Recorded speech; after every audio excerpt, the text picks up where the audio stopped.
Welcome to another episode of Reading Between the Headlines. I'm Asaf Nisim. Little Broken Picard is here. Let's do the thing. Headline number 1. Crystal Palace weighing up ambitious January swoop for Chelsea's Olivier Giroud, with Blues striker growing frustrated at his lack of game time. I suppose it was only a matter of time before these stories began to surface surrounding Olivier Giroud's future. To be honest, I was kind of pleasantly surprised that he ended up signing a new contract with Chelsea over the summer. He's probably one of the most underrated strikers in world football. At least that's my opinion. I think we all remember last season when he was very vocal about not being satisfied playing second fiddle to Higuain, and even sometimes Eden Hazard, who's not even a real number 9. Of course, it was tactical, but I doubt that sufficiently lessens the sting for Giroud not playing. Back in April of last year, he opened up to reporters about how he felt. He said, "Trust me, I'm not happy to play the second role. That's why I said next year I will need to have a more important role to play in the team. I have to meet with Marina, but I'm happy to be here. The thing is, I just want to enjoy. It's not because I'm 32 and I've won the World Cup, because I don't want to retire. I'm not satisfied as second choice. With what I've achieved here, there's no reason they won't give me one more year. But I need to be happy also. The most important thing for me is to enjoy the game, be happy on the pitch, and to have more minutes. I'm a competitor, so yes, obviously, I don't want to talk about that, about assurances. That's not the point, but I really want to play more." Of course, this season Giroud hasn't played second fiddle at all. He's been third fiddle at best, but more like fourth cello's cousin's sister's friend who sits by the phone waiting for someone to call because eating cookie dough ice cream all alone at home and watching reruns of The Office is no substitute for a social life. Anyway, luckily for Giroud, that phone will probably be ringing frequently by now. One club reportedly interested in his services is Crystal Palace. Unfortunately, for Crystal Palace and for him, Christian Benteke never quite lived up to his hype, we all know this, and hasn't been very prolific since arriving. While we've talked about other names being on their striker list, like Russian Golden Boot winner Fyodor Chalov, this doesn't come as a surprise given just how good Giroud is and just how unsettled he must feel with the state of his game time at Chelsea. In addition, we know that Crystal Palace and Chelsea have a pretty decent relationship in recent times. They played a vital role in blooding some Chelsea first-team hopefuls by offering great players like Ruben Loftus-Cheek and Michy Batshuayi a chance to gain Premier League experience while on loan with them. They also picked up Chelsea's stalwart defender Gary Cahill at the end of last season, which was a pretty sweet deal for all parties involved. Personally, I feel very much for Giroud, and I think he definitely deserves more time on the pitch. It may just not be the right fit for what Chelsea needs right now, which is to keep Tammy Abraham on the pitch and continue to help Batshuayi develop as well. I mean, I used to be quite skeptical as to Batshuayi's future at the club, but he's really stepped up his game as of late. He's looking much sharper, much more confident. You have to think that all those loan spells must have had a really positive impact on him. So, all in all, hoping for the best for Giroud and for Crystal Palace, and it might be the perfect place for him to get exactly what he needs. Headline number 2. Dele Alli on a par with Gerrard and Lampard. Spurs star no one-season wonder, says Redknapp. This is something that I've been saying for a while, and I feel like it's been far too easily dismissed. Every Liverpool supporter will hold Gerrard on a pedestal, and the same goes for Chelsea supporters and Lampard. Absolutely warranted. Both incredible, very bright players who have achieved so much in their careers for club and country. Well, club anyway. Well, They've got a lot of caps, that's for sure, but I digress. Jamie Redknapp seems to agree that Dele Alli is the superstar that many used to think he was when he first emerged as a young super talent from MK Dons. He had a lot to say. Dele Alli does not turn 24 years old for another 6 months, yet this kid is already ahead of the rest when you think of those who graced England's midfield before him. Frank Lampard, for example, played 185 Premier League games before turning 24. In those, he managed 43 goals or assists. Steven Gerrard played 170 and got to 47. David Beckham played in 140 and got to 65. All great players, all big names. On Saturday, Alli appeared in his 133rd game. Amid all the VAR chaos at the Tottenham Hotspur Stadium, it felt like we forgot who scored Spurs' equalizer against Watford. It was Alli, stylishly putting the ball into the back of the net for the 43rd time in his career. Add those to his 29 assists, and he has been involved in 72 goals in the top flight. All those giving Alli stick for his form of late should bear that in mind. There seems to be a lot of short memories out there. Not so long ago, this was one of Europe's most highly rated midfield talents, being linked with the likes of Real Madrid. He should not be written off like some sort of 1 or 2 season wonder. Too many have been quick to judge Alli, and I hope Saturday can be the start of him showing us what he is all about. He should be walking into Tottenham's training ground on Monday morning with a swagger about him, feeling ready to get to work. Gareth Southgate leaving him out of his latest England squad for the games against the Czech Republic and Bulgaria may have given him a kick up the backside too. I think Jamie Redknapp makes some pretty relevant points, and I imagine that if you look at Spurs' success in recent times, obviously the start to this season has been a tough one, but if you look at their success closely, I think you'll find that Alli has played a very crucial role. It's unfortunate that he had some injury issues as of late, and I guess you could say that his performances have slumped a little. They kind of have, but the quality is there. The experience of being so young and having played so many Premier League minutes already is also there, and at the highest level. I guess you could say it comes down to the fact that, and I do honestly feel somewhat bad to bring this up so often, but it comes down to the fact that Tottenham have literally won nothing with him. Maybe if he left, and there certainly were rumors. In fact, I remember quite well that Pochettino had said that Alli had approached him at some point, saying he was likely leaving. It just happened to never materialize. Maybe if he'd left for a club that's won a lot, we'd be talking about him a lot more. Hopefully he can make a difference for Tottenham now that he's back on the pitch with a bit of fire in his belly. Before we get to headline number 3, I'd like to take this moment to remind you all to please like, comment, share, subscribe to this channel if you enjoy the content. If not, we're not friends. Back to the show. Headline number 3. Micah Richards hails ex-Aston Villa star Adama Traore. One player that's got a lot of people talking these days is Adama Traore. We've seen him in the Premier League with Aston Villa, Middlesbrough, and now, of course, with Wolverhampton. Glimpses of his power, pace, and trickery were definitely there, but it wasn't until this season that we're seeing it quite regularly for the Wolves. A lot of people don't know this, but not only is he Spanish, but he came up through La Masia, the famed Barcelona youth academy. He's only made 1 appearance for the Barcelona first team. His brother decided to represent the Malian national team, but he's been in the Spanish youth setup to this day.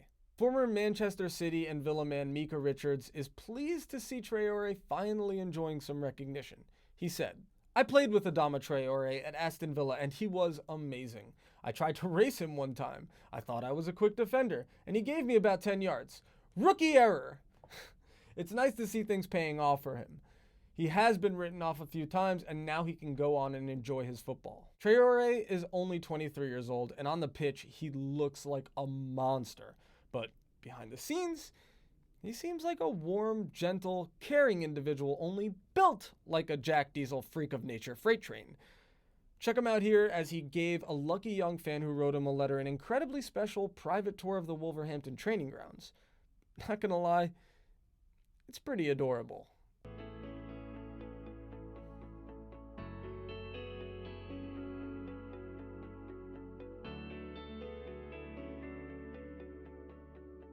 Are you okay?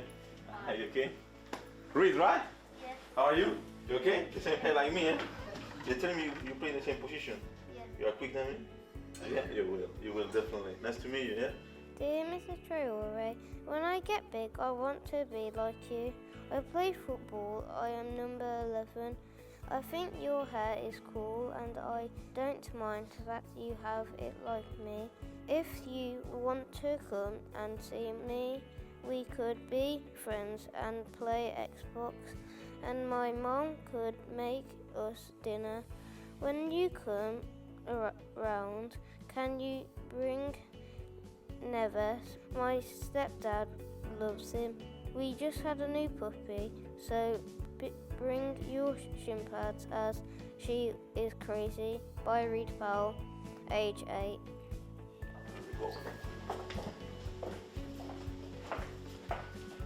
This is the fish room. Yeah, the fish room. And this is the gym.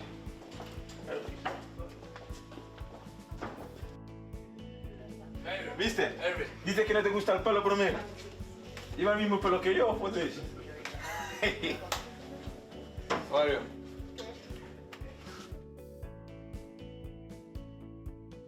Yeah, I will defend you.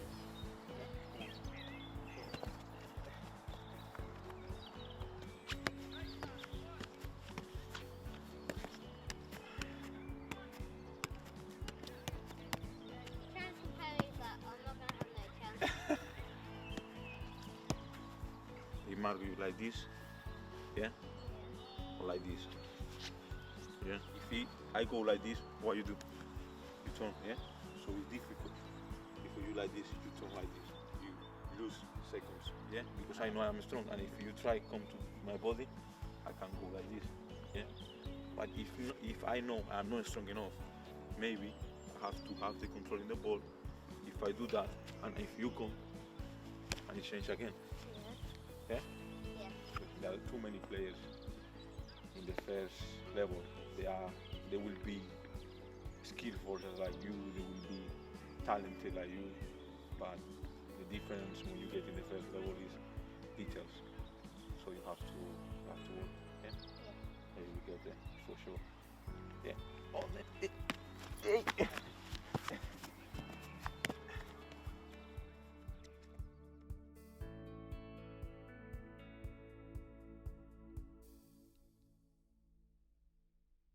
Talented, athletic, powerful, young, motivation to improve, and clearly somewhat down to earth. Who wouldn't want this dude in their squad? Headline number 4. Exclusive. No chance. Man United told they can forget about signing Harry Kane from Spurs. Roy Keane is back at it again with his usual combative, contrarian, and familiar spicy punditry we're all used to. Sometimes I just can't help but laugh when he's going off. Every question always seems to have a simple answer. Everyone else are a bunch of assholes seeking to complicate things, and he's got a chip on his shoulder the size of Jose Mourinho's ego. Have a watch. 17? Graham, That's how desperate Graham, you are. he had Don't a- get goal scorers He at had, games. he had a goal scorer in Lukaku. He's a proven goal scorer at the highest level. He didn't want him. So all his, And that's been a smart decision to start the season without a replacement for him, hasn't it? That's fine, but my point is, what you're Yeah, saying is it's just get Man anybody United. No, I'm saying a goal scorer. I'm not saying in. anybody. They do that. Go and You don't get want goal Kane. scorers. Just go and get Kane from Spurs, easy. You'll be popular with Spurs fans. Just go and get him. Serious. Yeah, what you all staring at? Yeah. But that's what Man United. That's what Man United should be batting. Roy, 20 goals that's a the season kind for you of, with that's his what eyes Man shut. United should be batting. Go and get him. Go for the best. They always have done. They're in disarray. Go and get him. He's kind of like Mourinho. You either love him or you love to hate him. There really is no other position. Gary Neville makes a good point, though. Lukaku scored goals. Lots of goals. It's amazing how much stick he got, from United fans especially. 28 goals in 66 appearances, many coming off the bench, is not half bad. It's not incredible, but let's not forget that he's still 26. He's still young and he's still improving. Letting him go without a replacement was probably a mistake. I don't care if he didn't score goals in the big games, or at least that's what they said. He did, in fact, score some goals in the big games. And sure, we all expected Rashford's goal tally to rise, but relying on him alone, however talented he is, and he is extremely talented at 21 years of age, it just doesn't sound like the Manchester United we've known all these years. It's hard to argue with Graham and Roy Keane. You expect United to just go out there and get a huge name, but as we've talked about before, this strategy has been failing them as of late. And I think Ed Woodward has probably lost his taste for that transfer model, and they thought that Rashford would go and do what Tammy Abraham is currently doing for Chelsea. It's not happening. While Martial is one of those young players you kind of expect to explode, his quality is immense, he's also a player who seems unreliable. He seems difficult to motivate and not always up for the job. He's not like Rashford, willing to make fruitless runs all day, every day, not getting any service, but continuing to work for the team tirelessly. It seems that if you're going to trust your youth, you always need a more experienced, seen it all, done it all, won it all veteran player in the dressing room. Chelsea have that right now. United do not. There have been lots of rumors about Mario Mandzukic, Robert Lewandowski, among others, that would certainly fit the mold. If there's any truth in them, I'm guessing United are well aware of what they're missing. Would Kane go to United? Well, if ever there was a time when people would think it a possibility at all, it's now. And even still, it just seems super unlikely. As I say, Kane is Kid Tottenham. He's the poster boy. He's one of our own. Well, not one of my own, that's what they say. Daniel Levy is not exactly known for letting valuable players go easily, and Harry Kane is probably the most beloved player to grace a Spurs kit in recent memory. Not to mention the obvious fact that Manchester United are not even in the Champions League, and certainly don't look a shoo-in for the top four this season. Why in God's name would Harry Kane consider going to Manchester United at this moment in time? And it won't be money that persuades him. Real Madrid, on the other hand, I'd probably give that about a 15% greater chance of happening. So maybe a total of a 15% chance of that happening then? I'm saying it. Harry Kane to Manchester United is an utter non sequitur. Just for fun, we'll end this segment with Roy Keane pissed off that Liverpool and United players are basically making out before the Classic. Enjoy. Liverpool are top. They are 5 points clear of Manchester City. United have slipped to 14th, only 1 point clear of the relegation zone. I think it's the hugging that Roy's not happy with. Roy, what is it that's causing you offence in this huddle? Disgusted with players. You're going to war. You know, hugging and kissing. Don't even look at the opposition. You're going to battle against them. Hasn't the game changed? No, the game hasn't changed that much. The players have changed. The players have changed. You're going to war against these players. They're hugging each other. Forget that you chat to them after the game. Well, don't even chat to them after the game. Maybe you can swap shirts at half-time. Headline number 5. Should Manchester City make a move for Spanish starlet Mikel Oyarzabal? This week, there are a couple of articles from 90 Minutes shining a spotlight on Real Sociedad's Mikel Oyarzabal. He's a 22-year-old left-sided winger who just last August received his very first call-up to the Spanish senior setup against the Faroe Islands. As I'm sure you all know, Leroy Sané has been out for quite some time following an unfortunate ACL injury. There was a lot of speculation surrounding his future and a possible move to Bayern Munich just before the injury occurred. Honestly, it's an odd situation in that I remember he'd sort of lost his spot as first choice, not only at City, but in the German national setup as well. Not really sure why, because everyone can see that his pace and skill at taking defenders on is absolutely elite.